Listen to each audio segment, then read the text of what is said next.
السلام علیکم ورحمۃ اللہ وبرکاتہ۔ اعوذ باللہ من الشیطان الرجیم، بسم اللہ الرحمن الرحیم۔ رب اشرح لی صدری ویسر لی امری واحلل عقدۃ من لسانی یفقہوا قولی۔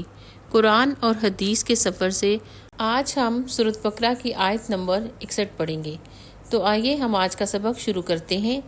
وَإِذْ اور جب کل تم کہا تم نے، یا موسیٰ اے موسیٰ علیہ السلام، لن ہرگز نہیں، نصبرا صبر کر سکتے ہم، علی طعام واحد ایک ہی طرح کے کھانے پر، فادع لنا لہٰذا دعا کیجیے ہمارے لیے، ربا کا اپنے رب سے، یخرج کہ وہ پیدا کرے، لنا ہمارے لیے، مما وہ چیزیں جو تنبت الارض اگاتی ہے زمین، من بقلیہا مثلاً ساگ پات، و قصائہا کھیرا اور ککڑی، و فومیہا گھیوں، و عدسہا مسور، و بصلیہا اور پیاز لہسن۔ قال موسیٰ علیہ السلام نے کہا، اتستبدلون کیا لینا چاہتے ہو تم، الذی وہ چیز جو ہوا وہ ادنا ہے، بالذی اس کے عوض، ہوا جو خیرن بہتر ہے، اہبطوا اچھا تو جاؤ اتر جاؤ، مصرن کسی شہر میں، فإن بے شک لکم تمہیں مل جائے گا، ما جو سألتم مانگا ہے تم نے، وضربت اور مسلط ہوگی علیہم الذلۃ ان پر ذلت، والمسکنۃ اور محتاجی، وباءوا بغضب من اللہ اور گر گئے وہ غضب میں اللہ کے، ذالک یہ بأنہم اس لیے ہوا کہ وہ کانو تھے وہ یکفرون انکار کرتے، بآیات اللہ اللہ کی آیات کا، ویقتلون اور وہ قتل کرتے تھے، النبیین نبیوں کو، بغیر الحق ناحق، ذالک یہ بما اس سبب سے تھا، عصوا کہ وہ نافرمانی کیے جاتے، وکانو یعتدون اور حد سے بڑھ جاتے تھے۔ یاد کرو جب تم نے کہا تھا کہ اے موسیٰ علیہ السلام، ہم ایک ہی طرح کے کھانے پر صبر نہیں کر سکتے، اپنے رب سے دعا کرو کہ ہمارے لیے زمین کی پیداوار، ساگ، ترکاری، کھیرا، ککڑی، گیہوں، لہسن، پیاز، دال وغیرہ پیدا کرے۔ تو موسیٰ علیہ السلام نے کہا، کیا ایک بہتر چیز کے بجائے تم ادنا درجے کی چیزیں لینا چاہتے ہو؟ اچھا کسی شہری آبادی میں جا رہو، جو کچھ تم مانگتے ہو وہاں مل جائے گا۔ آخر کار نوبت یہاں تک پہنچی کہ ذلت و خواری اور پستی و بدحالی ان پر مسلط ہوگی، اور وہ اللہ کے غضب میں گر گئے۔ یہ نتیجہ تھا اس کا کہ وہ اللہ کی آیات سے کفر کرنے لگے اور پیغمبروں کو ناحق قتل کرنے لگے۔ یہ نتیجہ تھا ان کی نافرمانیوں کا اور اس بات کا کہ وہ حدود شرع سے نکل جاتے تھے۔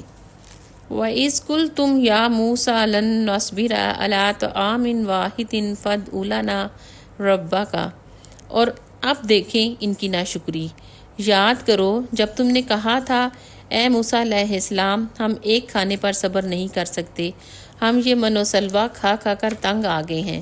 فَادْعُ لَنَا رَبَّكَ پس دعا کرو اپنے رب سے کہ ہمارے لیے پیدا کریں، یخرج لنا مما تنبت الارض کے زمین سے اگنے والی پیداوار میں سے، نباتات ارضی میں سے، من بقلیہا اس کی ترکاریاں، و قصائہا اور کھیرے اور ککڑیاں، و فومیہا لہسن اور پیاز، سرائکی اور سندھی میں فومیہا کو لہسن یا تھوم کہتے ہیں، و عدسیہا اور دال خاص طور پر مسور کی دال، و بصلیہا اور پیاز۔ اب تمام کھانے وہ مانگ رہے تھے جس سے چٹخارے بنتے ہیں، یعنی چٹ پٹی چیزیں مانگ رہے تھے، کیونکہ چٹخارے تو لہسن پیاز سے ہی بنتے ہیں۔ وہ بٹیر وغیرہ اس طرح کے کھانوں سے تنگ آ گئے تھے جو من و سلوہ ان کو ملتا تھا۔ قال اتستبدلون الذی هو ادنی بالذی هو خیر، تو فرمایا کہ تم بدلے میں وہ چیز لینا چاہتے ہو جو کم تر ہے اس سے، یعنی من و سلوہ جو اللہ سبحانہ تعالیٰ کی طرف سے بہت بہتر تھا اس سے جو وہ مانگ رہے تھے۔ اہبطوا مصرا فإن لکم ما سألتم کسی بستی میں اتر جاؤ، یعنی کسی بستی میں جا بسو۔ اہبطوا سے مراد یعنی اتر جاؤ، جا بسو کسی بستی میں، جا بسو اگر زمین کی چیزیں چاہتے ہو تو کسی جگہ اتر جاؤ اور کھیتی باڑی کرو، بیج ڈالو، آبیاری کرو تو یہ ساری چیزیں اگاؤ، تو یہ ساری چیزیں آپ لوگوں کو مل جائیں گی۔ وَضُرِبَتْ عَلَيْهِمُ الذِّلَّةُ وَالْمَسْكَنَةُ وَبَاءُوا بِغَضَبٍ مِّنَ اللَّهِ، اور یہ ہے اس بنی اسرائیل کی ناشکریاں۔ حضرت موسیٰ علیہ السلام ان کو کسی اور مقصد کے لیے تیار کر رہے تھے اور وہ عیش و عشرت کی طرف مروب تھے۔ دراصل وہ فرعون کی غلامی میں کافی عرصہ رہنے کے بعد وہ فرعون کی بڑی بڑی عمارتوں سے متاثر تھے اور عیش و عشرت کو انہوں نے دیکھا تھا۔ اب وہ سب یہی چاہ رہے تھے۔ ویسے تو سبزیاں وغیرہ حلال ہیں، پر نبی صلی اللہ علیہ وآلہ وسلم اپنے لیے اس کو کھانا پسند نہیں کرتے تھے۔ خیبر کی جنگ میں پہلی دفعہ ان کو پیاز ملے تھے تو آپ صلی اللہ علیہ وآلہ وسلم کے پاس لائے گئے۔ صحابہ نے پوچھا کھائیں گے تو کہا نہیں، کہا حرام ہے کیا؟ کہا نہیں، اور کہا میں اس سے سرگوشیاں کرتا ہوں جس سے تم نہیں، یعنی میرے پاس جبرائیل علیہ السلام وحی لے کر آتے ہیں اور میں عبادت کرتا ہوں، اس لیے حضرت جبرائیل کی موجودگی میں میرے منہ سے اسمیل آئے پیاز لہسن کی تو درست نہیں۔ تو کہا حلال ہے پر میرے لیے درست نہیں، اس لیے ان پر ذلت اور مسکنت یعنی محتاجی طاری کر دی۔ آج آپ دیکھیں مسلمانوں پر ذلت اور مسکنت کیوں ہے؟ کیونکہ ہم اصل مقصد بھول کر اور چیزوں میں لگ گئے اور اس کو ہم نے حلال سمجھ لیا ہے اور اس کو نیکی بھی کہتے ہیں۔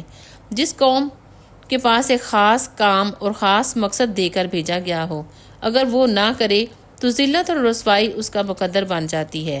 بنی اسرائیل کے ساتھ بالکل ایسا ہی ہوا، اللہ کے غضب کے ساتھ پلٹے، کیونکہ ذالک بانہم کانوا یکفرون بآیات اللہ، اللہ کی آیات کا انکار کرتے تھے، ویقتلون النبیین بغیر الحق، اور جب بھی کوئی نیکی کا حکم دیتا تو اس کو قتل کر دیتے۔ آج بھی ایسا ہی ہوتا ہے باہر کے ملکوں میں، نام نہاد اسلامی ممالک میں، جہاں بھی کوئی نیکی کا حکم دے اور برائی سے روکے تو اسے ہلاک کر دیا جاتا ہے۔ ذالک بما عصوا وکانوا یعتدون، اور یہ ذلت اور رسوائی ان پر کیوں آئی؟ کیونکہ نافرمانی میں حد سے بڑھ گئی۔